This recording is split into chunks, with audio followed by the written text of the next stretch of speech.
On peut ressentir l'anxiété de différentes manières, de différentes façons.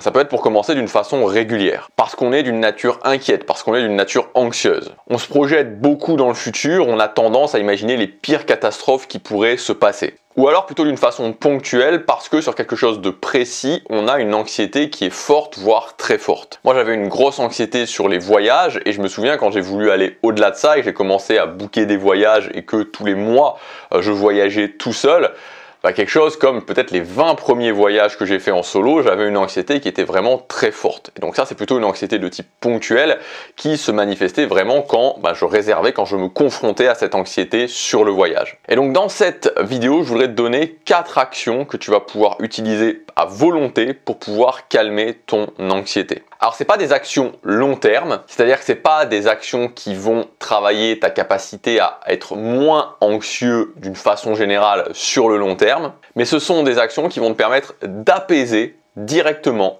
immédiatement ton anxiété quand tu la ressens. Ça peut être une anxiété ponctuelle ou une anxiété régulière, ça fonctionne pour les deux. On est parti pour ces actions. La première chose que tu peux faire, c'est le fait tout simplement d'aller marcher dehors. Ça, c'est vraiment l'une des choses qui tout le temps, même maintenant, alors même si actuellement dans cette période de ma vie, j'ai pas vraiment d'anxiété spécifique dans le sens où les anxiétés ponctuelles que je pouvais avoir, en tout cas de ma connaissance, j'ai été quand même largement au-delà et j'ai pas mal travaillé sur ma capacité à mieux gérer mon anxiété, mon inquiétude d'une façon générale, donc je dirais que actuellement j'ai pas vraiment besoin de ça.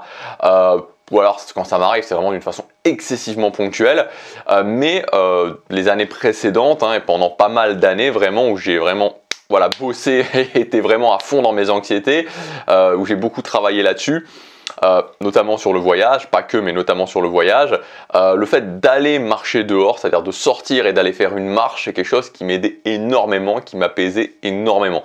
Donc ça, tu peux le faire vraiment. Cette idée de sortir d'un environnement clos et d'aller marcher, ça aide beaucoup pour calmer l'anxiété. Deuxième chose que tu peux faire, c'est tout simplement te concentrer sur la prochaine action. C'est aussi quelque chose qui fonctionne très bien.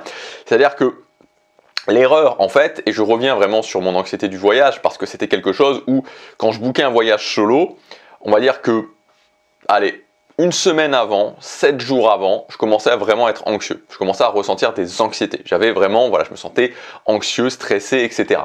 Alors on pourrait se dire, bon, mais 7 jours c'est quand même long, tu vois, quand tu ressens des anxiétés.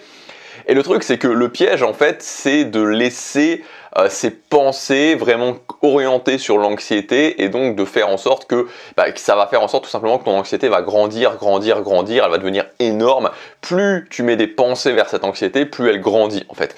Et donc l'idée à ce moment-là, c'est vraiment tout simplement de te concentrer sur ce que tu as à faire, de te concentrer sur ce que tu as à faire ensuite, et vraiment de réduire en fait ta vision et te dire ok, d'accord, qu'est-ce que j'ai à faire ensuite, c'est quoi la prochaine action, et vraiment d'essayer de te concentrer à fond juste sur cette prochaine action, et puis l'action d'après, et l'action d'après, etc., etc.